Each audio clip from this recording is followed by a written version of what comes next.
Bonjour à tous et à toutes et bienvenue dans ce nouvel épisode de Jumpscare, votre podcast hebdomadaire sur le cinéma horrifique. On est parti pour vous reparler un peu de cinéma japonais aujourd'hui, toujours dans le but de diversifier un peu la programmation du podcast, et on va pas le faire seul puisqu'on reçoit encore une fois un guest international. Après le Japon, après les États-Unis et le Québec, c'est la Belgique qui envahit Jumpscare aujourd'hui pour nous parler de films d'horreur. Il a une chaîne YouTube de plus de 150 000 abonnés, il adore la J-Horror, il a réalisé un documentaire sur Takashi Miike, et il est à la tête du festival de cinéma horrifique Cinéma Interdit qui prend place à Paris au Club de l'Étoile. C'est évidemment Az l'épouvantail. Comment ça va, Az ? Bah ça va très bien. Et toi et toute l'équipe, j'espère que tout le monde va bien. Très content de tous me rencontrer aujourd'hui. Je suis très honoré d'être là. C'est vrai qu'on ne se connaissait pas de base. Pour la petite anecdote, sachez qu'un jour j'ai rencontré quelqu'un qui m'a dit « J'adore ton travail et j'adore aussi tout ce que tu fais dans Jumpscare, c'est vraiment génial. » Ah bon. C'est vrai. Merci beaucoup. Je fais vraiment un travail formidable dans Jumpscare. Incroyable. Oui, ça... Putain. Horrible. Écoute, le pire c'est que c'est un épisode qu'on devait faire il y a un petit moment, c'était assez compliqué de t'avoir. Alors, le créneau horaire Belgique-France, c'est assez compliqué le jet lag. Mais sache que c'est un plaisir de t'avoir avec nous ici. Pour ceux qui nous écoutent, qui ne connaissent pas ton travail, est-ce que tu peux te présenter très brièvement ? Je pourrais pas le faire aussi bien que tu l'as fait, franchement, t'as déjà tout dit. J'ai une chaîne YouTube sur laquelle je parle de films d'horreur depuis 7 ou 8 ans maintenant, quelque chose comme ça. Et on peut me croiser dans des festivals un peu glauques aux quatre coins de l'Europe, même, depuis peu, même au-delà de l'Europe même. Donc j'aime le cinéma d'horreur, surtout quand il nous surprend. Voilà, je dirais ça comme ça. C'est beau. Donc du coup, je suis très content d'être là, parce que j'ai l'impression que c'est un peu votre cas aussi, à vous, dans la team Jumpscare. Donc parfait, quoi. Il y a un fort amour de la déviance, ici, de plus en plus. Il y a eu la saison 1 assez calme, puis depuis quelques temps, sachant que la semaine prochaine, on va se taper aussi un truc bien gratiné. Enfin, on va pas leaker encore ce qui va se passer après. Mais bref, en tout cas, c'est un plaisir de t'avoir avec nous. Sont évidemment présents aussi avec nous aujourd'hui la team de Jumpscaros, Amélie du Festival de Cinéma On vous ment. Bonsoir. Mylène de la chaîne YouTube Welcome to Primetime Beach. Salut. Mathieu de la chaîne YouTube Le Coin du Bis. Hello. Mathieu dans la souffrance, en tout cas, il est présent. Le fantôme de Mathieu est avec nous. Et moi-même, Romain, votre hôte et chroniqueur au bistrot sur Filmo. Alors, quand on t'a proposé de venir dans le podcast, Az, on t'a laissé choisir le film que tu voulais qu'on chronique. Et tu as choisi un certain Gakko no Kaidan, plus connu sous son nom international Haunted School, ou parfois School Ghost Stories, littéralement l'école hantée en français. Un film réalisé par Hideyuki Hirayama, qui réalisera d'ailleurs 2 des suites de ce film, puisque ça a lancé une franchise, et bien plus, puisqu'à la base, Haunted School, c'est une série de livres horrifiques pour enfants très populaire au Japon, sortie au début des années 90, et comme son nom l'indique, on y parle d'histoires de fantômes qui prennent place dans des écoles. Haunted School est la première adaptation de l'œuvre originale, et sera loin d'être la dernière, puisqu'elle sera suivie par 3 suites en live action, plusieurs jeux vidéo, plusieurs adaptations en animé et en manga. Le film prend place dans une école primaire où une fille appelée Mika disparaît mystérieusement après avoir suivi un ballon de football hanté qui se déplace tout seul et le son de rire dans les toilettes de l'école supposément hantée. Sa grande sœur et ses amis décident de partir à sa recherche malgré les rumeurs d'événements paranormaux et s'aventurent dans l'école. Cependant, ils découvrent bientôt que toutes les rumeurs sont vraies et maintenant ils doivent non seulement retrouver Mika, mais aussi fuir les fantômes qui hantent le bâtiment de l'école. Alors, Az, c'est donc toi qui nous as proposé ce film. Pourquoi ce film dans Jumpscare ? Eh bien en fait, quand tu m'as demandé de choisir un film de J-Horror pour votre épisode spécial, c'était pas facile parce que forcément, il y a plein de films que j'aime bien. Et il y en a plein dont je parle soit dans mes vidéos, soit dans différents projets qui sont encore en cours là maintenant. Et je voulais un petit peu changer des films dont j'ai déjà parlé ou dont je parle tout le temps. Donc je voulais vous proposer quelque chose d'un peu plus obscur, en tout cas chez nous, hein. Mais de tout de même, selon moi, très intéressant. On verra pourquoi. Et déjà, je voudrais ajouter un petit quelque chose. C'est vrai que le film en soi est adapté des recueils de nouvelles d'un certain Toru Tsunemitsu, et en fait lui c'était un prof Et les histoires qu'il raconte dans ses bouquins, c'est des histoires qui ont été racontées par des élèves, notamment dans son école, des histoires de fantômes qui apparemment étaient alimentées par les élèves eux-mêmes en dehors des cours, quoi. Elles n'étaient pas inventées pour l'occasion, c'était des vraies légendes urbaines. Et moi, ça, je trouve que c'est hyper intéressant, notamment parce que on a fait un film d'horreur. Alors, spoiler, c'est un film d'horreur pour enfants. Hein. Oui. Et ce film d'horreur pour enfants, il est indirectement écrit finalement par des enfants. Donc, je trouve, en tout cas, il y a... Bon, les idées forcément ont été diluées à force, mais elles proviennent d'enfants à la base. Donc ça, je trouve que c'est un concept hyper intéressant. Et c'est un film que je trouve super bizarre, déjà, parce que c'est pas vraiment un film de J-horror, en tout cas en termes de chronologie, puisqu'il sort avant les films qui vont lancer le boom de la J-horror un peu partout dans le monde. Il sort 3 ans avant Ring, par exemple, de Hideo Nakata. Donc, en termes de temporalité, finalement, il n'est pas vraiment dans la J-horror, même si, bon... En soi, oui, c'est pas parce qu'il sort 3 ans avant, c'est un phénomène qui dépasse juste Ring, mais comme c'est le succès de Ring qui a vraiment lancé la vague de J-horror et qui en a fait un mouvement à part entière, bah c'est un petit peu étrange. Ce film-là, il est sorti avant. Mais c'est aussi pour ça qu'il est très différent, parce qu'il ne suit pas en fait les règles des pionniers de la J-horror, de ceux qui auront permis de lui donner ces grandes lettres de noblesse. Et donc, bah, il nous fait des choses un petit peu différentes, un petit peu plus spéciales. Donc, par exemple, c'est quand même un film de J-horror où on a un bestiaire très particulier avec des monstres parfois vraiment hauts en couleur, littéralement. Et ça, on n'a pas l'habitude d'en voir dans la J-horror, qui est très très sobre, plutôt à ce niveau-là. Mais c'est aussi un film, comment dire ça, sans trop partir dans des monologues sans fin. Tu peux. Ok, parfait. Il fallait pas me dire ça, mais tu me l'as dit. Allez, calez-vous correctement. Prenez un oreiller. Ça va durer pour un moment, là. En fait, on pourrait plus ou moins donner la paternité de la J-horror à un mec qui s'appelle Chiaki Konaka, qui est pas un gars très connu chez nous en Europe, parce que c'est pas un réalisateur, c'est plus un scénariste, et même au-delà de ça, c'est plus un théoricien du cinéma. C'est un gars qui a écrit des théories qu'on devrait suivre selon lui pour réussir à faire peur à travers des films. Et c'est son travail qui a été appliqué quasiment à la lettre pour des films comme Ringo ou Dark Water de Hideo Nakata. Et c'est pour ça, notamment, que c'est aussi efficace. Il a écrit un livre, donc, Chiaki Konaka, sur comment faire peur au cinéma, qui a été un best-seller au Japon et aussi en Chine. Et voilà, lui, il a plus ou moins inventé les règles qui ont permis à la J-horror de terrifier l'Europe quelques années après son passage au Japon. Parce que nous, les Européens, on était dans une période complètement différente du cinéma d'horreur. On était dans l'ère du slasher fantastique un peu marrant ou du slasher à la Scream, on va dire. Il y avait plus tant de films d'horreur vraiment effrayants à ce moment-là en Europe. Et si on a pu être terrifié par des Ring, des The Grudge ou autres films d'horreur japonais ou le remake américain, tout ce que vous voulez, c'est en grande partie grâce à Chiaki Konaka. Et le film Haunted School, il suit pas ce travail-là. Et franchement, ça se voit. C'est-à-dire que déjà, c'est pas le but forcément d'être terrifiant, en tout cas pour des adultes. Le but, c'est de faire peur à des enfants, mais aussi un petit peu de les émerveiller, hein, en tant que film d'horreur pour enfants. Et ça se voit, hein, il y a plein d'idées qui sont là. Il y a du mystère dans Haunted School, il y a pas que de la terreur ou du cauchemar, il y a un petit peu de fantaisie aussi. C'est ça que j'aime beaucoup dans le film. Et il y a plein de règles de Chiaki Konaka qui sont pas du tout respectées, des règles qui sont pourtant vraiment majeures, comme par exemple celle qui veut que... quand tu fais un film d'horreur, selon Chiaki Konaka, il est interdit que la caméra se place du point de vue des monstres. Et selon lui, ça c'est interdit. Parce qu'à partir de ce moment-là, le spectateur il peut s'identifier à ce point de vue-là et il n'a plus trop peur alors du monstre, puisqu'il voit à travers ses yeux finalement. Il y a une espèce de lien qui se fait entre le spectateur et la menace. Et dans Haunted School, c'est le genre de choses qu'on fait.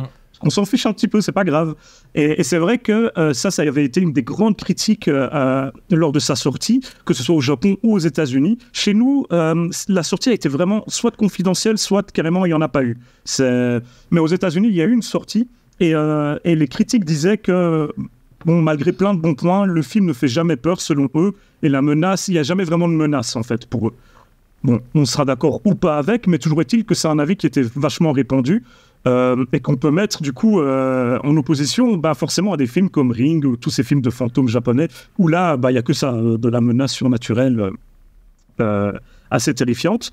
Donc ça c'est pour moi toutes des spécificités qui font que c'est intéressant de parler de Haunted School parce que c'est un film très particulier au sein de la J-horror, mais même au sein de l'horreur japonaise dans son ensemble.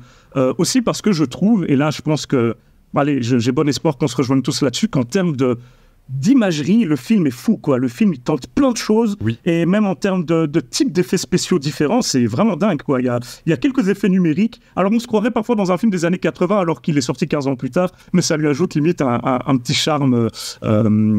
en tout cas, pas piquer des hannetons, comme j'aime bien dire, une super expression. Il y a un côté aussi, il y a pas mal de prothèses ou de moulages un peu cool. Il y a de la stop motion. Vraiment, on a de tout dans le film en termes d'effets spéciaux. Et du coup, c'est hyper varié. D'une scène à l'autre, t'as des fantômes qui sont complètement différents les uns des autres. Enfin, le film n'arrête pas de te surprendre par ses idées. Et comme c'est un film pour enfants, on n'a pas non plus peur d'être ridicule. Et ça se ressent... Alors, je vais le dire, il y a par exemple un fantôme vraiment très spécial dans le film qui est une espèce de singe multicolore qui apparaît dans un halo rose. Donc vraiment, tu te dis, mais c'est quoi cette idée pour un film d'horreur? Ça n'a aucun sens. Il est splendide. Il est magnifique. Il est incroyable. Ce fantôme est incroyable. Donc, alors... Clairement, il a fait peur à aucun gamin à l'époque. Ça, c'est sûr, certain, c'est pas possible. Tu te demandes, ouais, ce serait étonnant. Et tu te demandes limite pourquoi les gamins dans le film, ils fuient vraiment. Peut-être que si j'en voyais un devant moi, je fuirais. J'avoue, j'arrive pas à me l'imaginer. Mais en tout cas, quand tu le vois dans le film, c'est qu'est-ce que c'est que cette idée? Tout comme l'idée de ce melon, de cette pastèque géante qui apparaît. Tu te dis, mais c'est incroyable quand même de penser à ce genre de choses. Dès le début du film, t'as une pastèque méchante. Le pire, c'est que l'introduction, je la trouve exceptionnelle. C'est-à-dire que t'as un vrai commencement de film d'horreur avec ce jeu, avec les téléphones qui n'arrêtent pas de sonner. On est dans une espèce de salle des profs. Donc, c'est la nuit, l'école est fermée. On a le concierge, l'homme à tout faire de l'école qui, visiblement, était probablement en train de nettoyer ou quoi. Et il y a un téléphone qui sonne. Il vient, il répond. Et il y a une petite fille qui lui parle. Donc là, après, ça raccroche. Il se dit, c'est une blague. Puis il y a un deuxième téléphone un peu plus loin dans la salle des profs qui sonne. C'est toujours la même petite fille. Et puis il y a un troisième. Enfin, je trouve que l'intro, elle est vraiment géniale à ce niveau-là en termes d'ambiance. Et puis le fantôme, c'est un putain de fruit géant, quoi. Donc tu dis, mais je suis où là déjà? Moi, j'avais très peur, quand j'ai vu cette scène d'intro, j'avais très peur que le film soit vraiment nul, quoi. Je me suis dit, mais c'est n'importe quoi. Mais en fait, non, le film, je sais pas, il arrive à jouer avec tes attentes de façon hyper. Hyper surprenante. C'est-à-dire qu'à chaque fois que tu crois qu'il va se passer un truc, il se passe plus ou moins ce truc-là, mais de façon vraiment inattendue. Donc, il arrive tout le temps à retourner un peu tes attentes et à les transformer, sans être non plus un film révolutionnaire. On est dans un mélange entre les Goonies et Poltergeist, un peu. Tu sais, il y a un peu ce côté-là. Donc, c'est hyper cheesy. J'adore. Et en fait, c'est aussi un film que... Enfin, je sais pas, qui respire la nostalgie un peu, tu sais, il y a une petite lumière au début, à chaque fois qu'on est dans l'école, pendant la journée, il y a une petite lumière très été, d'ailleurs, ça se passe, c'est les grandes vacances qui vont commencer, et je sais pas, c'est une période qui rappelle l'enfance, c'est les grandes vacances scolaires, t'as ce groupe de gamins qui... Il fait chaud, il fait beau. Ouais, il y a un truc vraiment agréable, en fait, tu le regardes, même si t'as pas connu ce film durant ton enfance, c'est mon cas, moi j'ai découvert ce film, j'étais déjà très adulte, hein. Franchement, il y a un petit parfum de nostalgie quand même. Le film arrive très bien à te procurer ce sentiment-là. Et ça, je trouve ça assez fort, mine de rien. Surtout que ça reste un film très japonais. Donc, très ancré dans le Japon des années 90, notamment par rapport à ce côté légende urbaine. C'est-à-dire que, en fait, quand le film sort, le cinéma d'horreur japonais, il est vraiment limite au point mort, quoi. Il n'y a pas grand-chose qui se passe. Ça fait 20 ans que, à part vous avez parlé, par exemple, de Evil Dead Trap, ça, c'est une anomalie à ce moment-là au Japon. Il n'y a pas beaucoup de films d'horreur. Et quand ils sortent, ils ne sont pas ancrés dans un courant, dans un mouvement particulier, quoi. C'est un peu, à chaque fois, C'est pas très populaire aussi. Non, complètement. En fait, depuis l'effondrement des studios dans les années 70, le cinéma d'horreur, c'était considéré comme un genre un peu désuet, un peu obsolète, quoi. Du coup, il s'est cantonné à la télévision, notamment, où là, ça restait assez populaire, parce que c'était, entre guillemets, la ménagère qui regardait ça, un peu, tu sais, comme tous ces trucs un peu mystérieux. On considère d'ailleurs au Japon que l'horreur est un genre féminin, hein. Même dans le manga, on considère que c'est un genre pour les filles. Évidemment, il y a toutes sortes de personnes qui lisent de l'horreur, mais il est plutôt connoté féminin, comme les mangas de romance, par exemple. Mais par contre, là où l'horreur est hyper présente, c'est dans la bouche des gens. C'est-à-dire que les légendes urbaines, à cette époque au Japon, elles sont hyper populaires.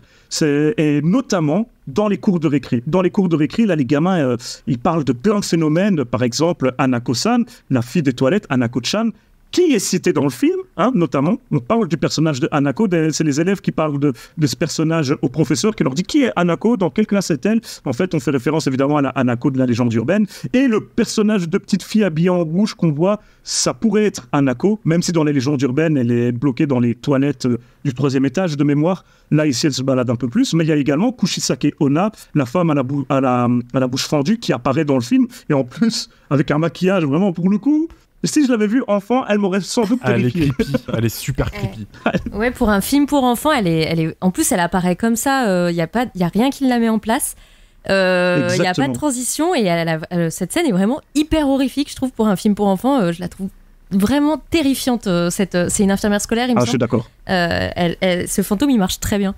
Mais de ouf. Et en plus, comme tu dis, elle n'est pas introduite. Et puis une fois que ça s'en est passé, on la voit plus trop, quoi. C'est comme plein d'autres fantômes. Et en fait, c'est ce côté-là que j'aime bien. C'est vraiment les légendes urbaines. Il n'y a pas besoin d'expliquer quoi que ce soit, quoi. C'est inexplicable et c'est ça qui fait le charme de toutes ces histoires-là. Et en plus, Kushisake Onna, on nous la présente pas. On dit même jamais son nom. On nous dit même jamais Kushisake Onna dans le film.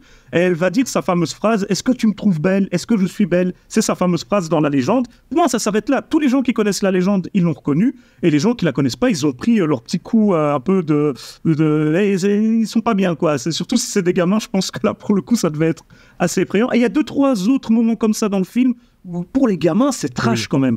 Moi, j'adore. Il y a une scène, par exemple, de ce mannequin pour école avec des organes, tu sais, qui sont censés apprendre le corps humain aux enfants. Et il y a une scène où ces organes deviennent, entre guillemets, vrais. Et putain, mais c'est un peu trash, quoi. C'est un peu gore comme scène pour un enfant. Ouais, ça marche trop, en tout cas, bien. Voilà, graphiquement, il y a plein d'autres idées. De ouf.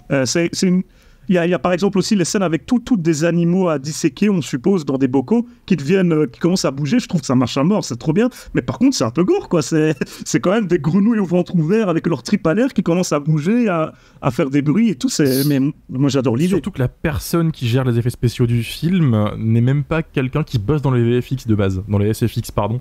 C'est un character designer, Katsuya Terada, qui est le mec qui a designé tous les personnages de Blood, The Last Vampire, pour les connaisseurs qui nous écoutent. C'est quelqu'un qui n'est pas trop dans le milieu, en fait, et qui faisait ça un peu aléatoirement, de ce que j'ai regardé. Et je crois que c'est une deuxième expérience, sans être sûr, c'est hyper bien foutu en termes de maquillage. Non, complètement.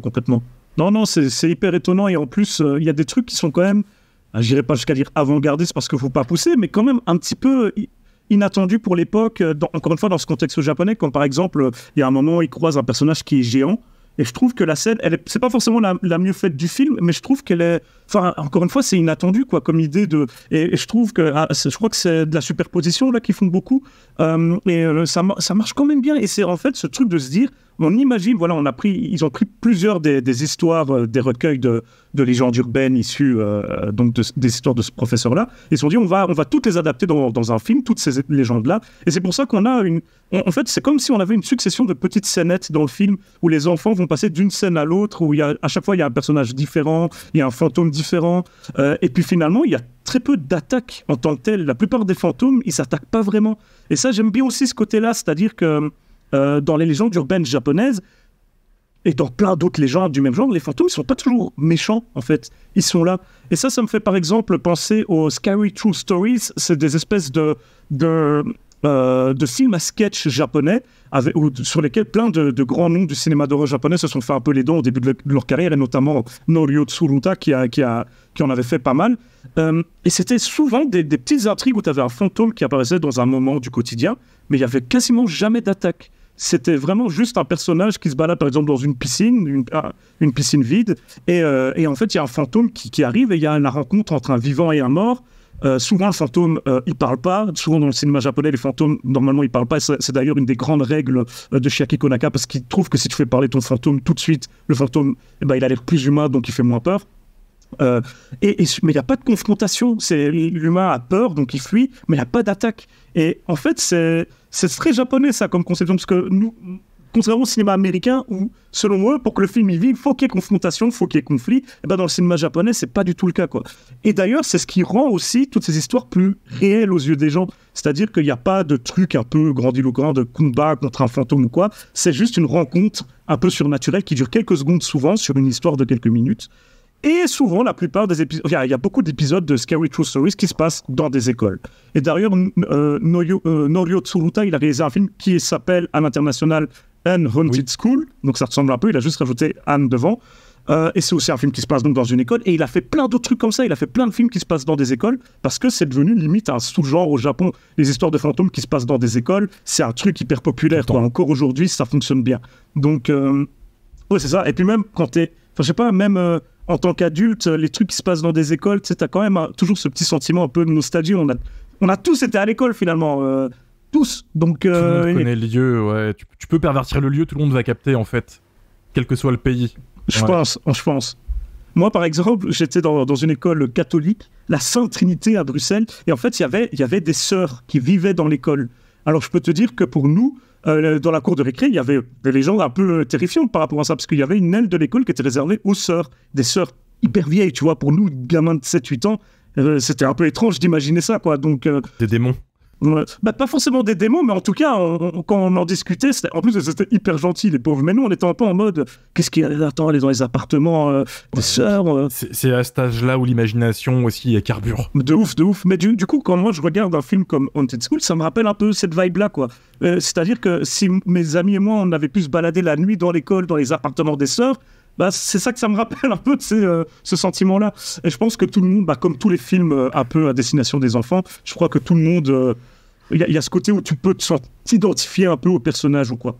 Maintenant, je vais pas essayer de faire passer le film pour un film sans défaut. Je pense qu'il y a pas mal de défauts au film, mais moi, j'arrive à tous les oublier. C'est pour ça que j'avais envie de vous le proposer. Notamment, et là pour le coup, c'est pour moi un des plus grands points forts du film. À chaque fois que je le revois, ben moi, la fin, elle m'émeut un petit peu. Je suis toujours un petit peu ému à la fin du film, alors qu'il y a des trucs qui sont exploités bizarrement. Je sais pas si on peut spoiler, par exemple, chez le film. Vous pensez que oui? La fin, peut-être pas, parce que je pense que ça va piquer l'intérêt de quelques personnes.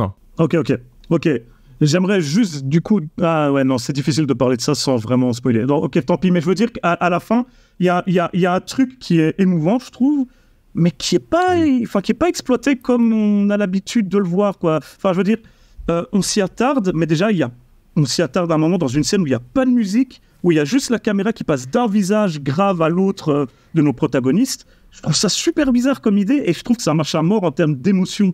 Quoi, enfin, je sais pas, je n'irai pas plus dans les détails, puisque sinon je révélerai le poteau rose.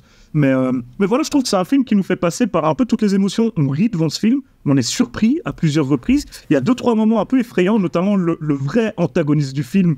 Je trouve qu'il est flippant, je trouve que c'est un monstre qui est bien fait. Je trouve que la transformation, elle est hyper cool. Il y a un petit côté de Thing de John Carpenter, en moins élaboré, moins réussi peut-être. Et je trouve que cet antagoniste, je trouve qu'il marche super bien.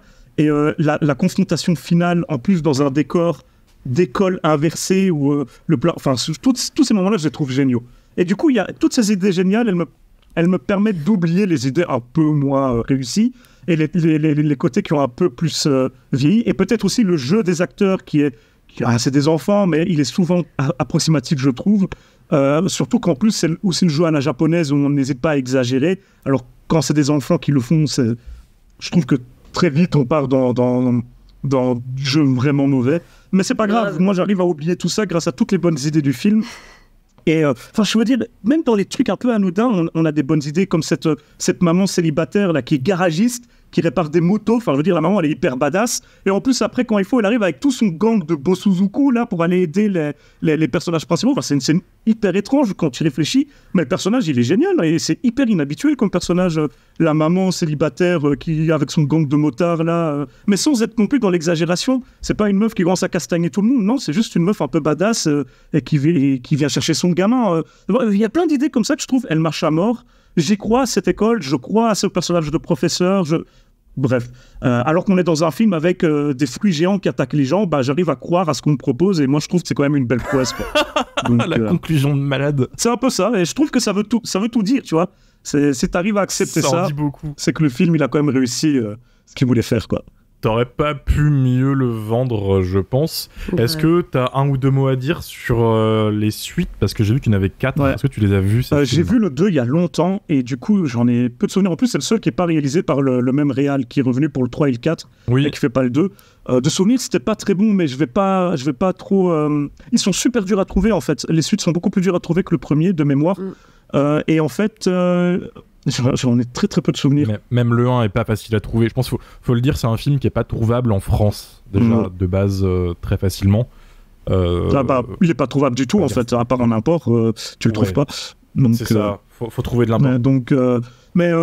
C'est dommage parce que moi je pense que c'est un film qui est parce que souvent l'horreur japonaise, dès que tu sors des titres les plus connus de l'horreur japonaise moderne et de ces années-là, années 90-2000, ça peut être difficile d'accès pour. C'est de l'horreur souvent très lente, souvent très atmosphérique. Alors moi j'adore, mais il y a plein de spectateurs, et je le vois dans mes commentaires YouTube, qui détestent. Enfin, ils s'emmerdent, ils disent je pense que c'est un film où tu t'emmerdes pas en tout cas. Tu peux lui trouver beaucoup de défauts, mais pas celui-là. Donc c'est ça. C'est con parce qu'il y a quand même un public pour ce genre de film. Je suis sûr qu'il y a un éditeur type Spectrum ou Le Chat qui fume qui se ferait un gros plaisir avec ce film. On en avait parlé un petit peu récemment des sorties asiatiques en France, c'est con. En Belgique aussi, du coup, évidemment. Après, nous, ouais, c'est vrai. On a parfois le marché hollandais aussi chez nous.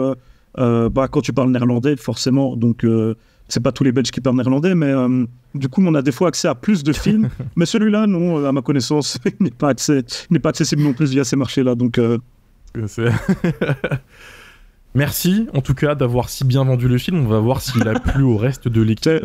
Mylène. Eh ben, bien sûr, moi, je suis une enfant des années 90, donc forcément, j'ai été biberonnée par la terrormania qui nous a guettés avec tous ces animés, ces séries, comme le dessin animé des Contes de la Crypte, comme la série Chair de Poule, les bouquins Chair de Poule. Dans ces années-là, c'était un vrai phénomène d'avoir peur chez les enfants, chez les 8-12 ans. Et du coup, je pense que ça m'est jamais passé. Et j'avoue que je suis toujours très cliente en fait de cette horreur version enfant, mais qui prend pas les enfants pour des cons. Je trouve que c'est hyper important, même si tu t'adresses à des enfants, de pas se dire que justement il faut leur donner quelque chose de très doudou, faire attention à eux, croire qu'ils sont en porcelaine. Et du coup, j'ai beaucoup aimé ton film, As. Je l'avais jamais vu, je le connaissais pas du tout. Et ce que j'ai adoré avant tout, c'est que justement, il prend pas du tout les enfants pour des cons et que on est un peu dans l'entre-deux. C'est un film qui est pas assez trash pour être pour les adultes, mais du coup, il est des fois un peu plus pour les enfants. Je dirais que c'est presque pour un film d'adolescent en fait. C'est presque entre les deux. Et ouais, c'est un énorme coup de cœur. J'ai adoré. Il y a une espèce de train fantôme qui se crée dans ce film. Et comme tu l'as si bien dit, en fait, à aucun moment on se dit que justement les fantômes peuvent faire du mal aux enfants. Et je pense que c'est notamment parce que justement c'est un espèce de train fantôme. Le but c'est de les effrayer, de leur faire peur, limite qu'ils ouvrent à chaque fois une porte pour découvrir un monstre, un effet, vraiment une ambiance dans une pièce et donc une petite histoire qui va se dérouler.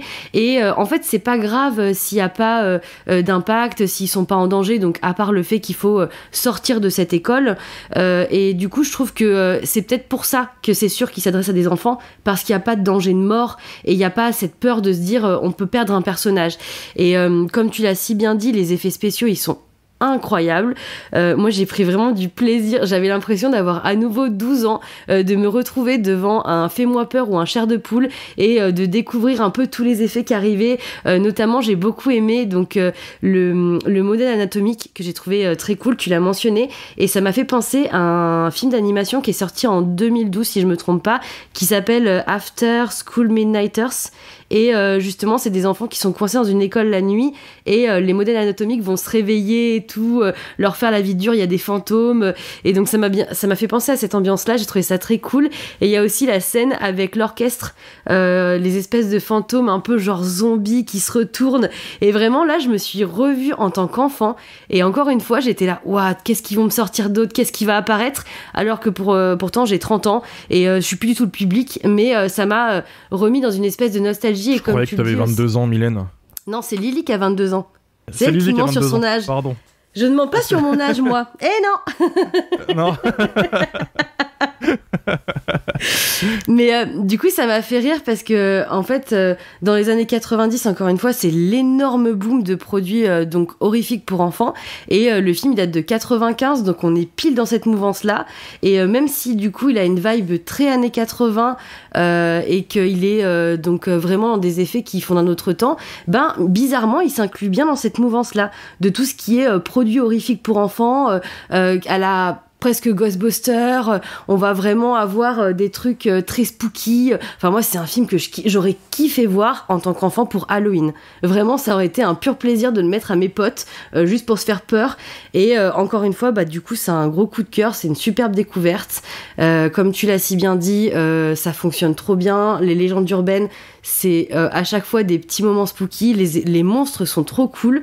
Et voilà. Franchement, je suis déçue de ne pas avoir vu les suites parce que pour le coup, ça m'a bien intriguée. Et encore une fois, c'était un univers que je connaissais pas du tout, donc j'avais vraiment envie d'en voir plus. Et c'est vrai que les suites, elles sont complètement introuvables. Donc ça, c'était la grosse frustration durant le visionnage. Et t'as dit un truc qui m'a fait marrer, donc du coup, t'étais revenu sur le côté un peu improbable de la scène d'intro. Moi, je trouve que c'est pas gênant parce que justement, comme pour Aosu, on parle de récits d'enfants.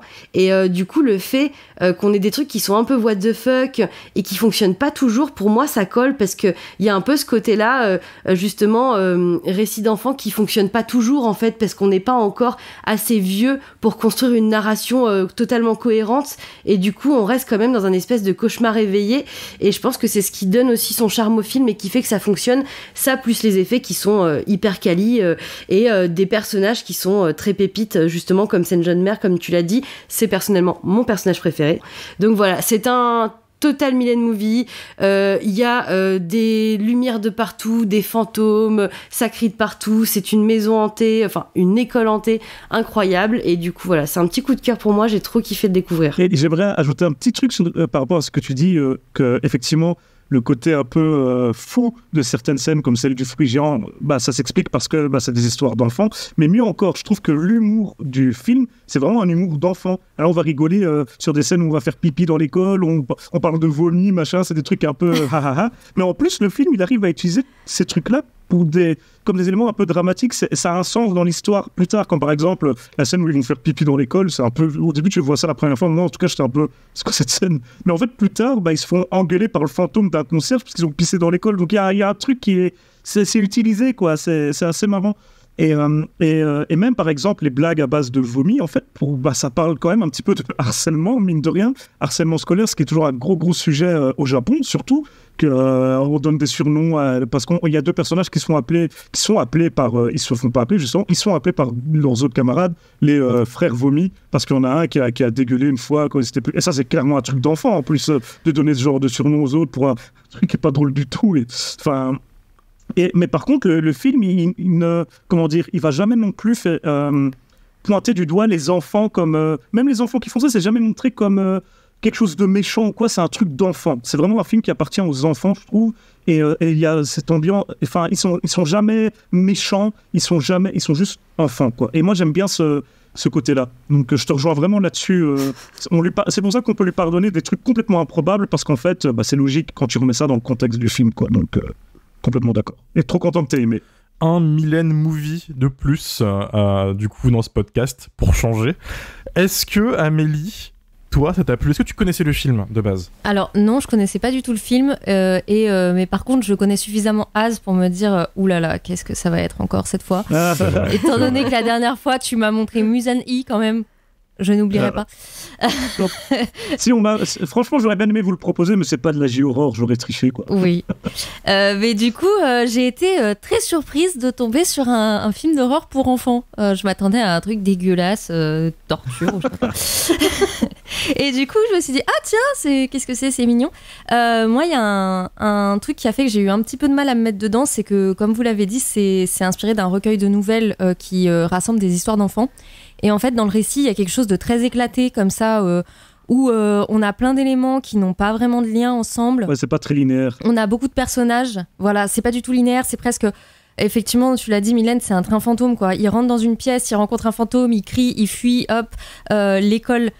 sépare les enfants, il y a une pièce qui s'ouvrait plus, oh là, en fait ils sont séparés, il faut qu'ils se retrouvent, et comme ils sont très nombreux, qu'ils se retrouvent, qu'ils se séparent, qu'ils se remettent ensemble, au début j'avais un petit peu de mal à comprendre où est-ce que ça allait. J'ai mis super longtemps à capter qu'il y avait des jumeaux, par exemple. J'étais en train de me dire, mais qu'est-ce que c'est des flashbacks? Pourquoi il était pas là, ce gamin? Des jumeaux habillés pareil, en plus. C'est atroce. Et du coup, j'ai mis beaucoup de temps à rentrer dedans parce que je cherchais vraiment le sens du truc. Et au bout d'un moment, en fait, j'ai abandonné, mais en fait, c'est ce qu'il faut faire. Je me suis laissée guider par le côté spooky et par les apparitions comme ça des fantômes, sans plus me poser la question de qu'est-ce que c'est, où ça va, qu'est-ce que ça raconte. Non, juste j'ai suivi comme ça. Et effectivement, il y a des scènes qui fonctionnent très très bien. Moi, ça m'a fait un peu penser à The Gate dans un style années 80 avec des enfants qui sont confrontés à des trucs horrifiques. Il y a des scènes qui, je trouve, sont vraiment trop bien. Les mains en argile, là, c'est sublime. La classe complètement retournée où il y a tous les meubles au plafond, je trouve que ça, pareil, ça fonctionne super bien. On l'a dit, l'infirmière qui est vraiment une apparition hyper horrifique dans un truc où les fantômes, ils sont plutôt rigolos. Même l'orchestre de fantômes, on est sur la maison hantée de Disneyland, quoi. Niveau de spooky, quoi. Mais du coup, j'ai passé un bon moment au final, même si c'est vrai que cette pastèque au début m'a fait me poser question, genre qu'est-ce que je vais regarder? Alors que c'est une scène vraiment presque Scream, quoi, où la petite fille fantomatique, elle dit qu'elle se rapproche, quoi. Je suis dans le jardin, je suis dans la cour, je suis derrière la porte. On se dit oula, il va y avoir une apparition. On voit le visage qui se retourne et en fait, c'est une grosse pastèque. C'est super drôle, mais ça fonctionne bien en tant qu'humour, mais pas du tout en tant que truc horrifique. Mais c'était pas le but, je pense. Voilà, du coup, en tout cas, pour moi, c'était une belle découverte, malgré son côté un peu fouillis qui part dans tous les sens. Et même si on avait fait il y a 15 jours Evil Dead Trap, qui est finalement un petit peu pareil, avec des gens qui sont enfermés dans un grand lieu comme ça, hanté, même s'il y en a un qui est un petit peu plus hardcore que l'autre. Ah bon, on dira pas lequel.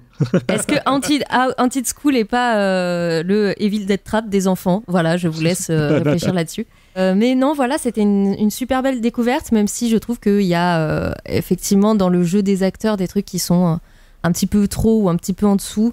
Et les réactions des adultes parce que les adultes ils partent du postulat que ouais, il y a des fantômes, enfin ils remettent pas du tout en question la parole des enfants. Pour eux c'est tout à fait ouais, ok, l'école elle est hantée et tout, mais par contre des fois ils abandonnent des enfants comme ça sans trop se poser la question. Bon bah ok, il faut que tu retrouves tes potes, et ben allez, bonne chance, hein, bon courage. Et on se dit mais jamais on laisserait des enfants tout seuls comme ça dans une maison, dans une école abandonnée, tu vois. Mais il y a un côté...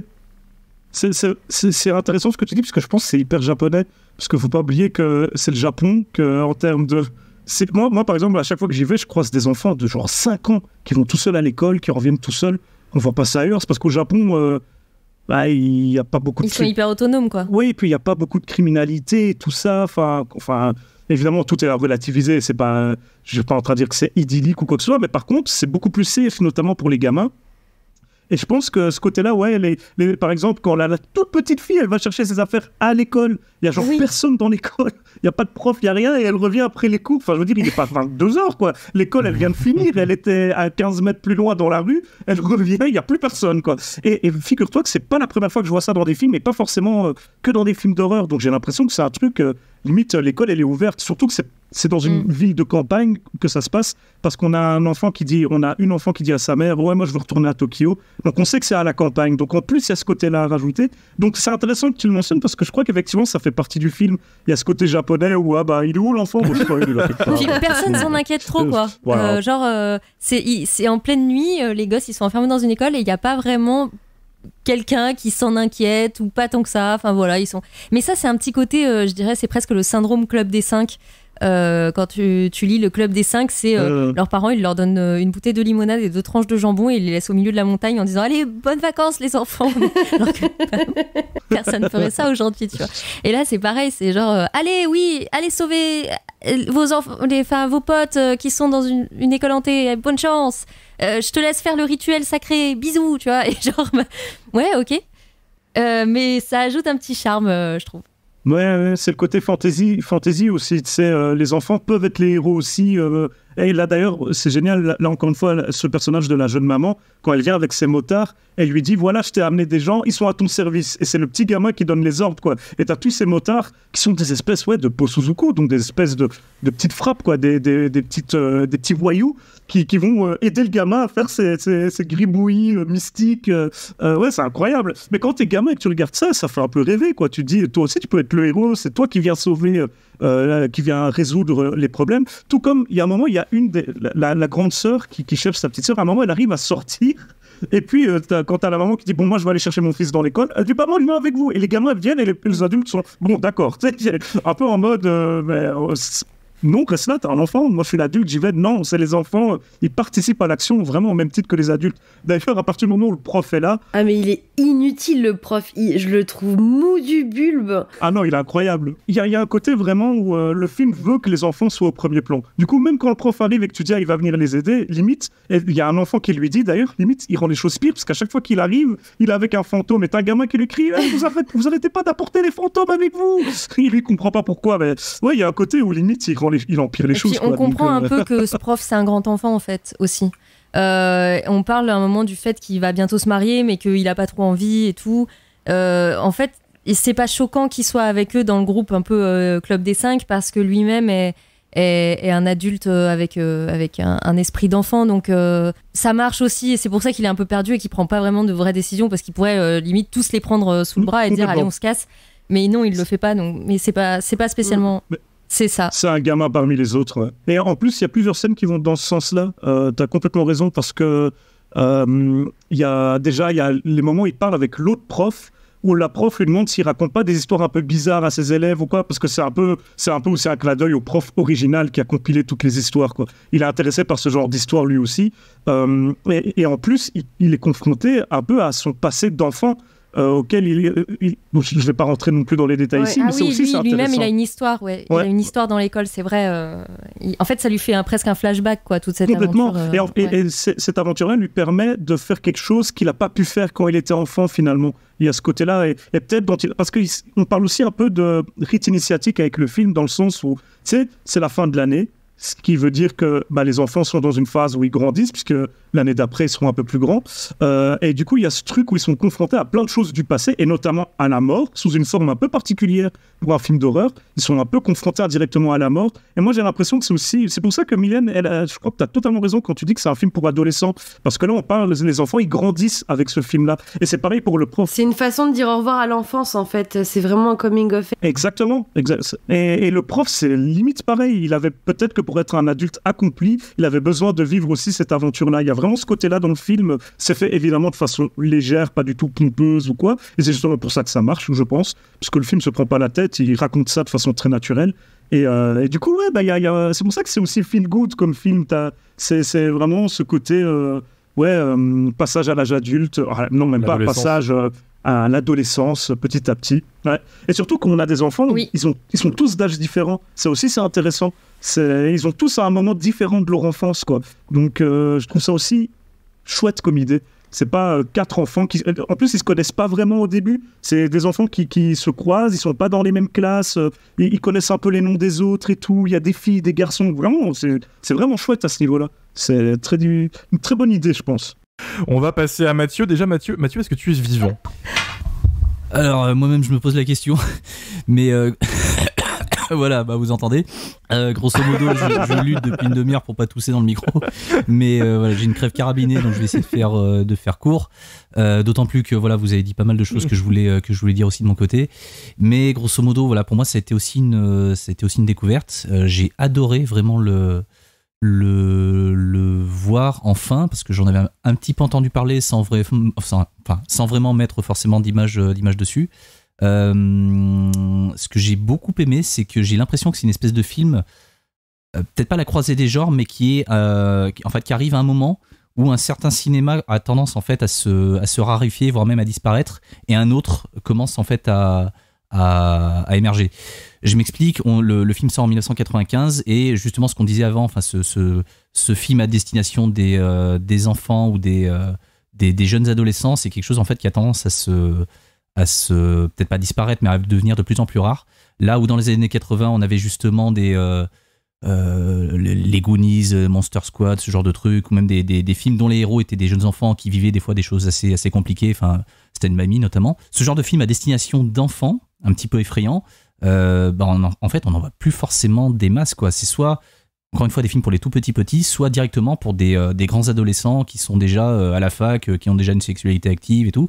Et moi je me rappelle qu'à cette époque, j'étais un petit peu nostalgique de ce genre de film, où je voulais en fait avoir ce que j'avais vu quand j'étais... Quand j'étais gosse, quoi, quand je regardais en boucle les Goonies et compagnie. Et là, c'est typiquement le genre de film que j'aurais adoré voir si j'avais eu une petite dizaine d'années, et je l'aurais montré à tous mes potes au collège, quoi, parce que vraiment, quand je l'ai vu, je me suis vraiment mis dans la peau du Mathieu qui avait 9-10 ans, quoi. Et vraiment, j'ai surkiffé le truc.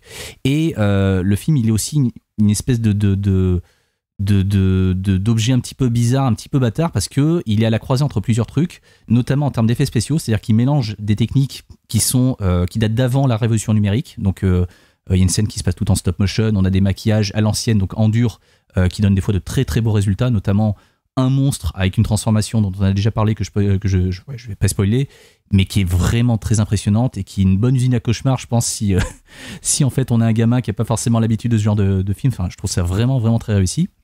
En plus, si on est un enfant japonais qui connaît un petit peu toutes les légendes autour des fantômes qui hantent les écoles, tout ça, effectivement, il y a des grosses restas dans le film, comme Az l'a mentionné juste avant. Et c'est un film aussi qui commence à incorporer petit à petit des éléments d'image de synthèse. Je pense notamment au ballon qui rebondit au début du film. Et pour moi, c'est vraiment une espèce de film hybride qui annonce en même temps ce que va être le cinéma japonais dans les années 2000. Et qui a aussi un petit pied dans le passé. En fait, ouais, le film a un petit peu le cul entre deux chaises, dans le sens où il annonce un petit peu ce que va être le cinéma japonais dans les années 2000, parce que voilà, comme disait Az, Ring, c'est 1998, donc on n'est pas encore là-dedans. Mais d'un autre côté, il y avait déjà eu beaucoup d'histoires de fantômes avant Ring, avant que le truc n'explose et devienne une espèce de vague mondiale. Et on n'est pas tout à fait non plus dans les règles en fait que doit respecter un bon film de la J-horror et tout. Le film en transgresse quand même pas mal, quoi. Donc voilà, c'est une espèce d'objet un petit peu étrange, un petit peu bâtard, mais que moi j'adore parce qu'on trouve énormément de choses qui semblent provenir de plein d'époques et de genres différents. Il y a notamment une scène qui m'a fait penser vraiment à House, qui est sorti récemment, je crois, c'est chez Potemkin, si je dis pas de bêtises, où à un moment donné, les gamins sont dans le couloir et on entend une espèce de bruit sourd, et là ils se retournent, il y a un truc gigantesque qui apparaît, qui est tout simple, mais qui est juste terrifiant. Et je pense que c'est... même si les monstres, en fait, ils sont réussis, ils font peur, tout ça, bon, à part peut-être la pastèque, ce truc-là, je me suis dit, putain, mais c'est du génie, quoi. C'est du génie. Enfin, si j'avais vu ça, en fait, à 10 ans, j'aurais été mi-fasciné, mi-terrorisé. Et je trouve que c'est vraiment... C'est une anomalie, mais qui fonctionne, en fait, parfaitement encore en l'état, et qui est... qui est à la croisée des genres, à la croisée des époques, à la croisée des techniques. Et au final, le film est bien plus intéressant que ce qu'il laisse paraître. Et j'ajouterais même une petite chose, c'est qu'il fait beaucoup penser à l'esthétique manga du gros maître des mangas d'horreur, Kazuo Umetsu. Vous le connaissez sûrement pour L'école emportée. Et d'ailleurs, ça fait penser pas mal à L'école emportée sur certains points d'ambiance, etc. et même d'esthétique. Bah, tu viens de me piquer mon point, donc on va finir le podcast. Hein. Partons comme ça. Super. T'avais peur, Romain, t'avais peur, bon. Et ben voilà, en 2 secondes, ça j'ai dit avant le podcast, j'ai un truc très précis à citer, et je suis sûr qu'il va le citer, et t'as fait ta partie sans le citer, j'étais très content, je me dis, ok, je vais pouvoir parler un peu de manga, tu vois, et là, en sniper, t'arrives, et tu lâches ça, bon. En plus, toi, ta culture manga, elle est 100 fois supérieure à la mienne, donc je t'ai donné le point manga. Mais... je l'ai vu dans tes yeux, Romain, j'ai fait, il faut que je parle de Kazuo Umetsu, il faut que je le fasse.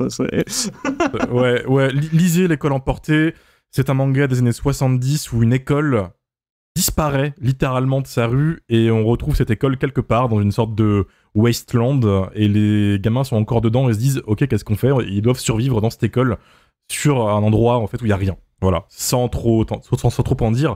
Et mon point en fait, c'était que du coup l'école au sein de l'horreur à la japonaise, et je dis bien l'horreur et pas le cinéma d'horreur, c'est un truc qui est là depuis des décennies en fait. C'est vraiment le truc qui va traverser toutes les décennies et être adapté à toutes les sauces, animé, manga, cinéma et tout. Et voilà, c'était ce que je voulais dire.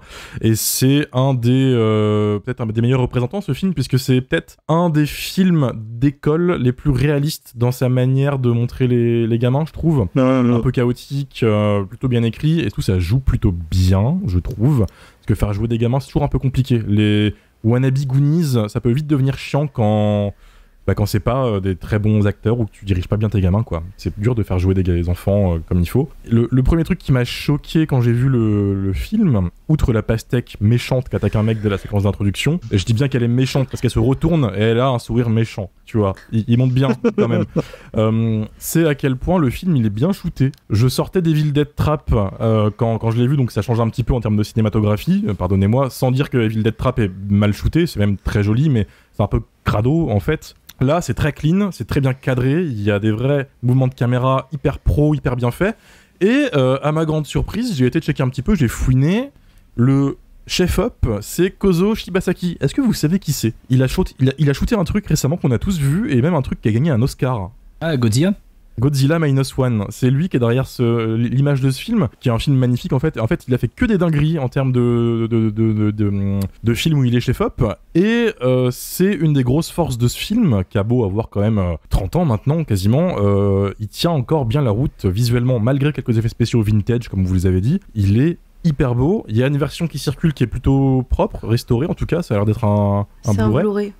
Il y a un Blu-ray qui est sorti aux États-Unis. C'est ça, c'est ce Blu-ray là qui circule et qui est très très propre. Donc franchement, je m'attendais vraiment à un truc un peu plus crado, un peu plus vieille pellicule et tout. Quand tu as débarqué et que tu nous as dit prenez ce film là, c'est un peu obscur, je me dis film obscur c'est souvent un petit peu plus compliqué à trouver en bonne copie. Et non putain c'est magnifique quoi. Et le pire c'est qu'en effet, tout comme Amélie, quand tu nous as envoyé un film, je me suis dit putain il va nous envoyer Guinea Pig. Et en fait, non, mais tu m'as demandé de la J-horror. Moi, je respecte, je t'en vois pas. T'es resté dans le thème, mais t'aurais pu choisir un truc japonais en fait, et nous le balancer dans la gueule en mode tenez, prenez ça, prenez votre traumatisme, et bam. Et c'est cool, j'avais peur que ça fasse redite, tu vois, Evil Dead Trap ou un autre truc un peu trash. Ouais, non, mais il y a plein de raisons pour lesquelles je trouvais que c'était un bon choix, honnêtement, parce que déjà, personne, à ma connaissance en francophonie, en tout cas sur Internet, n'a parlé de ce film. Ou alors des trucs très obscurs quoi, et qui l'ont peut-être très bien fait, hein, que personne ne prenne mal ce que je viens de dire. Ne pas se faire des ennemis. Ne pas se faire d'ennemis. Et là, la sauce. Un blogueur qui va venir m'agresser. Non, il a sûrement très bien fait ça, mais je veux dire, c'est pas un film dont on parle beaucoup en tout cas. Et moi, c'est ça que je voulais un film obscur dont on pourrait parler entre nous, mais qui respecte le thème de la J-horror, mais sur lequel il y avait aussi des choses intéressantes à dire, quoi. Parce qu'en fait, on tombe vite dans le piège. J'aurais choisi un film, et en fait, on aurait passé notre temps à parler, à le comparer peut-être à Ring, par exemple. C'est-à-dire, il y a un peu ce piège-là quand on parle de J-horror, je trouve, à Ring ou à Ju-On ou à d'autres. Il y a l'évidence. Oui, c'est ça, alors que celui-là, comme il sort vraiment, c'est pas un sous-Ring, en fait, c'est ça que je veux dire. C'est pas un sous-Ju-On, c'est pas un sous-Ring, donc il y a il a ses qualités propres, ses défauts propres aussi, mais ça le rend beaucoup plus intéressant que si j'avais dû choisir un film de genre obscur qui est forcément quasiment toujours un petit peu un sous-Ring. Même quand ils sont bien, il y a souvent ce côté-là. Ou alors, c'est d'autres films assez connus. J'ai hésité à vous proposer Noroi, The Curse de Koji Chiraichi. Mais on le fera un jour, lui, de toute façon. Ouais, mais tu vois, c'est un film qui dispose déjà d'une certaine cote, on va dire, de popularité, même s'il reste, à mon sens, trop obscur. Mais ça n'a rien à voir avec Home School, quoi. Là, c'est pour moi vraiment une pépite, quoi. Noroi The Curse, tu peux encore en parler avec les passionnés. Il n'est pas très connu en France, en tout cas, parce qu'en fait, il n'est jamais sorti. Non, mais il est sorti en Europe. Moi, j'ai une édition allemande, par exemple. Donc, Puis il a été restauré en plus maintenant. Et ça reste un des found footage qui revient le plus souvent dans les débats quand tu commences à en parler aussi. C'est ça qui. Oui, complètement. Joue. Et Amélie disait l'autre jour que le réalisateur a littéralement en fait spammé le genre du found footage avec ses films. On est traumatisés. Tous les ans, on en reçoit 3. Chiraichi, il a réalisé au moins une 60aine de found footage. J'ai eu la chance de le rencontrer pour mon documentaire. Il est hyper chill en plus, hyper cool. Et des fois, tu lui parles de certains de ses found footage, il te dit « Ah non, mais on doit vraiment parler de celui-là, il est vraiment nul, on peut pas parler d'un autre. » Et en fait... Très honnête. Ouais, mais en fait, parce qu'il sort 5 films par an, quoi, donc minimum. Donc le gars... Il en fait tellement. Tous les ans, on en reçoit tellement en progrès. Et en plus, ces found footage, souvent, c'est pour la télévision. C'est souvent des trucs, soit pour la télévision, soit directement en DVD. Parce que, par exemple, au Japon, et ça, c'est même pas Koji Chiraichi, t'as une série de films... mais zut, j'ai plus le... titre maintenant, alors que j'ai aussi rencontré le réal, ça craint. Mais c'est des films à sketch en fond de footage. Il y a plus de 80 volets qui sont sortis. C'est que ça sort jamais du Japon. Il n'y a pas le mot files dedans, par hasard? Oui, probablement. Si, attends. Mais attention, parce que des séries comme ça, et c'est là où j'allais en venir, il n'y en a même pas qu'une. Il y en a 3 ou 4. Moi, quand je suis allé au Japon la dernière fois, j'ai acheté Okinawa Horror Stories, un truc comme ça. En fait, c'est aussi des films à sketch en phone footage avec des fantômes. Et il y a 4 ou 5 volets qui sont sortis. Je ne connaissais pas du tout. J'avais jamais entendu parler. Je les ai trouvés dans un petit magasin de seconde main de DVD au Japon. Je les ai achetés directement. Parce qu'en plus, comme c'est la même zone que chez nous, bah, c'est génial. Hein, tu les mets dans ton DVD, tu regardes. Bon, tu comprends rien, mais tu regardes quand même.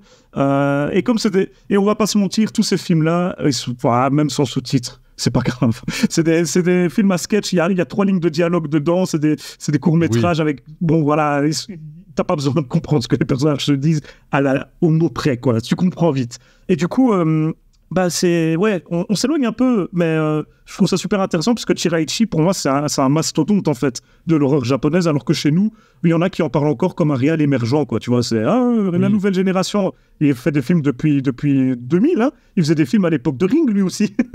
Et d'ailleurs, il a adapté la plupart des légendes urbaines qu'on a citées aujourd'hui. Il a adapté Kushisake Onna, il a adapté Teke Teke, si vous connaissez. Il a adapté vraiment les légendes les plus connues. Et aujourd'hui, il a fait tout un univers étendu avec ses phone footage. C'est hyper intéressant. Du coup, si t'as vu les plus connus, en tout cas, bah, les personnages, ils reviennent, ils finissent par se rencontrer dans les films et tout. Et lui-même, il joue un personnage récurrent de ces différents phone footage avec son espèce de casquette traditionnelle.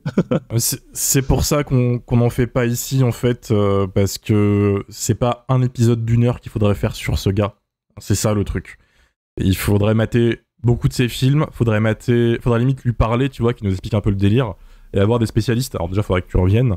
Et c'est compliqué déjà de voir ces films, et ça mérite plus qu'un épisode juste sur Noroi. C'est ça le truc. Oui, complètement. Noroi, en plus, c'est pas si représentatif que ça de son boulot. Mais si vous voulez voir un bon film de Shiraishi et que vous êtes lyonnais, on en programme un à Envoûment, et il est, comme dirait Az, pas piqué des hannetons. Voilà. Est-ce que c'est Safe Word? C'est Safe Word, exactement. Incroyable. Bah, je peux le recommander. On est trop content de la voir. Très très belle histoire d'amour. Et dis-nous, Amélie, c'est quand Envoûment? Envoûment, c'est du 2 au 5 mai. Voilà. À Lyon. Voilà, les Lyonnais, vous savez, donc dans plein de cinémas de Lyon et Villeurbanne, au Zola, à l'Aquarium, au Cinéma Lumière, où est-ce qu'on projette encore, au Comédia. Voilà, donc je vous invite à vous rendre sur le site pour regarder le programme. On a plein de belles surprises. Sachant que c'est fort, en Europe, il est sorti encore une fois qu'en Allemagne en DVD Blu-ray. Il est sorti nulle part ailleurs. Donc voilà, c'est l'occasion. Et puis c'est une pépite, hein. Franchement, c'est une pépite de ce film. Hein. Je suis d'accord.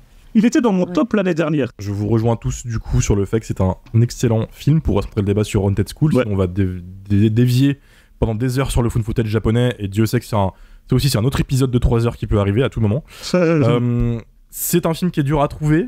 On espère un jour qu'on pourra le voir de manière légale en France, un Blu-ray, une ressortie, avec ses suites, parce que moi aussi j'ai cherché, j'ai rien trouvé. Mylène, je sais pas si t'as réussi à les choper. Elles sont sur YouTube ou Dailymotion et tout, mais dans des qualités vraiment dégueu. Enfin voilà, il n'y a pas de... Ah, mais il y a un petit trip 2008 là que moi j'aime bien. Mater les films en 3 parties sur YouTube dans des qualités dégueulasses. Non, il n'y a que Lily qui fait ça, c'est interdit. J'avoue que moi je fais ça maintenant, mais sur VKTube. Sur VKTube, YouTube et tout ça, tu trouves plein de films japonais sans sous-titres. Move de vrais cinéphiles, contrairement à ce que certains nous disent dans nos commentaires au passage. On va finir quand même sur ton actualité, Az. Merci encore d'être venu avec ce film. Tout le monde est d'accord sur le fait que c'est une super découverte. On est tous contents d'en avoir parlé, de l'avoir vu. Cool. Tu as bientôt un festival de cinéma qui arrive. Et oui, le Cinéma Interdit. On fait notre 2e édition, donc au Club de l'Étoile et en partenariat avec le Club de l'Étoile. C'est-à-dire qu'il m'aide à organiser tout ça. C'est à Paris. C'est du 31 mai au 2 juin. Donc vous pouvez tout à fait aller à Envoûment et puis à Cinéma Interdit, et vous pouvez vous faire un petit trip cinéma, type festival un peu particulier français, ça peut être chouette. Et on va avoir donc un invité japonais d'ailleurs, pour continuer, on boucle la boucle, Yoshihiro Nishimura, grand spécialiste des effets spéciaux, qui est fou dans son domaine, qui a fait les effets spéciaux de dizaines et de dizaines de films, les plus connus étant...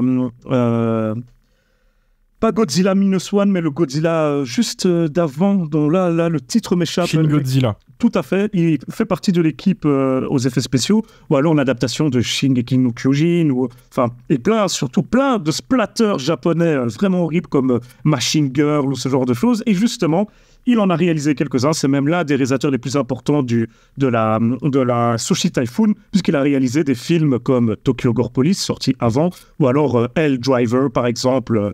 On va pouvoir projeter ces 2 derniers films en date qui sont pas encore sortis en France. Il y en a un qui va sortir chez Extralucide, qui sont partenaires du festival pour cette projection-là. Un autre qui n'a pas de date de sortie prévue. Et on va passer un de ses anciens films également. Il sera présent pour... habillé cette fois, parce que fut un temps, il y a 15 ans à peu près, il faisait la tournée des festivals partout dans le monde, il était habillé que, les mêmes tuniques que les sumo, donc il était comme ça, il courait partout, il était fou, mais de son propre aveu aujourd'hui, il est trop vieux pour faire ça, donc il aura des vêtements, désolé, mais il sera là, il sera accompagné... Dommage. je sais, je suis désolé. Ben, du coup, les billets sont un peu moins chers. C'est vraiment pour mon couille. Il sera avec l'actrice principale d'un des films qui seront projetés, qu'il a réalisé. Et on aura un jury de qualité, et je crois que du coup on peut le dire, vu qu'on est dans Jumpscare, puisque Mathieu sera dans le jury, et que vous pourrez probablement croiser d'autres membres. Si je suis encore en vie, ouais, en théorie je serai là-bas. Mais non, même mort, tu feras partie du jury. Même mort, je vous assure. T'as un squelette, tu sais, qui te fera des tunnels sur le cinéma bis. En plus, ça sent les discussions de 3 heures avec des mecs comme François Gaillard et Talal Selami, je le sens, ça c'est... On a un jury cette année, donc c'est la première fois qu'on va faire ça. On aura une compétition. Alors évidemment, on n'est pas Gérard May, on n'est pas Le Pif, on est cinéma interdit, donc on fait ça entre nous. La compétition, c'est un peu pour le fun, c'est pour mettre un peu d'enjeu et aussi pour faire participer le public, parce qu'il y aura un prix du public également. Et aussi parce que, moi je suis un peu fier, la plupart des films qui seront dans notre compétition, ils sont passés dans aucun autre festival pour le moment, en France et parfois même en Europe et parfois même dans le monde. On a une exclusivité internationale, je ne vais pas le révéler maintenant, mais je peux juste vous dire que c'est un film hyper bizarre.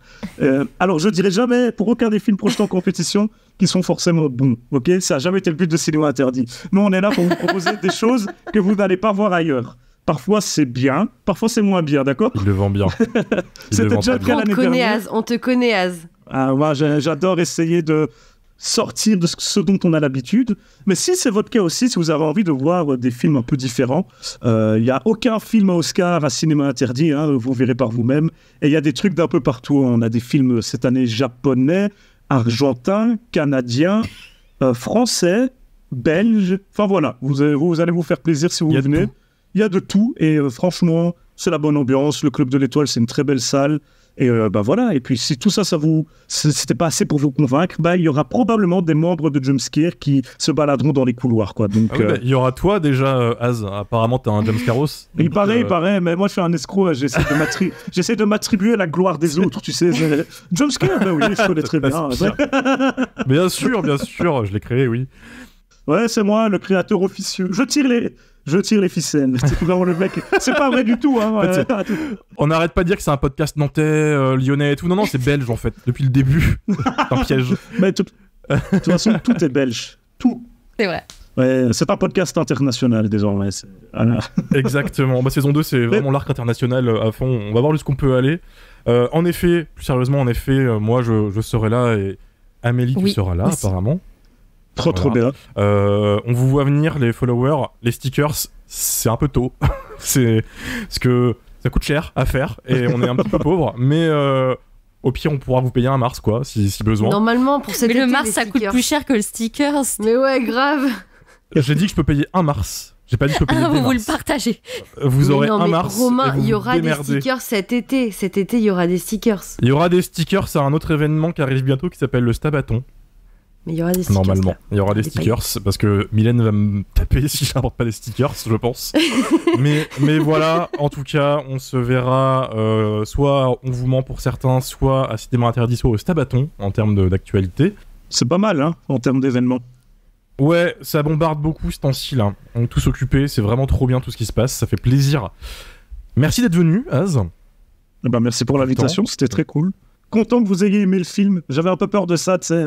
J'ai un peu trop, j'en ai marre maintenant de proposer des films et après, pendant 1h30, les autres ils disent que le film, bah, c'était à chier, quoi. Et qu'il y a que moi qui dis c'était génial. Alors, tu noteras, je crois que Romain en pense à la même chose. Ouais, en fait, le danger est écarté pour ce soir en termes de présence. Tout va bien. C'est pas un podcast aigri, mais il y a une épée de Damoclès des fois qui tourne autour des films, qui commence par un D. Il est pas là ce soir, malheureusement son PC a explosé. Oui. Comme un signe du destin. T'as eu un peu de chance. Son PC... Non, mais de toute façon, j'ai l'habitude que les films que moi je présente comme limite des chefs-d'œuvre soient considérés comme des navets impossibles à regarder par les autres. J'ai l'habitude.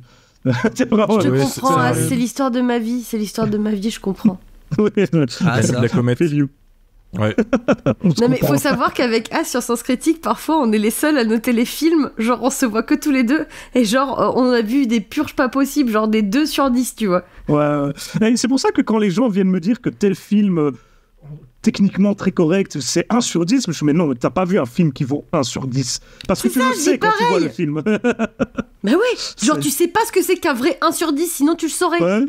Tu sais, le film il commence, tu regardes la photographie, tu fais ah, ok, 1 sur 10. Bah, ça fait 2 secondes, je sais que ce sera un film à 1 sur 10. Tu le sais, tu dis ok, je me casse.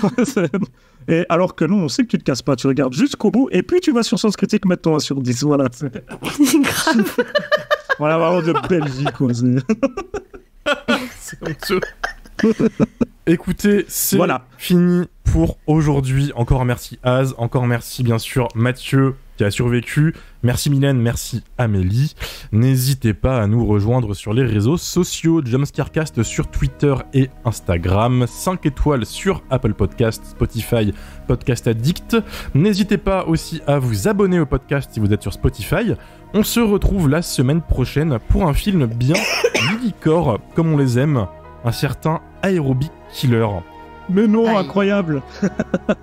Ça va dépoter, c'est un slasher. Il n'y a plus aucune ligne directrice dans cette ligne édito. C'est la saison 2, elle part en vrille au bout du 6e épisode. D'ici là, bonne semaine à vous et portez-vous bien. Salut. Ciao.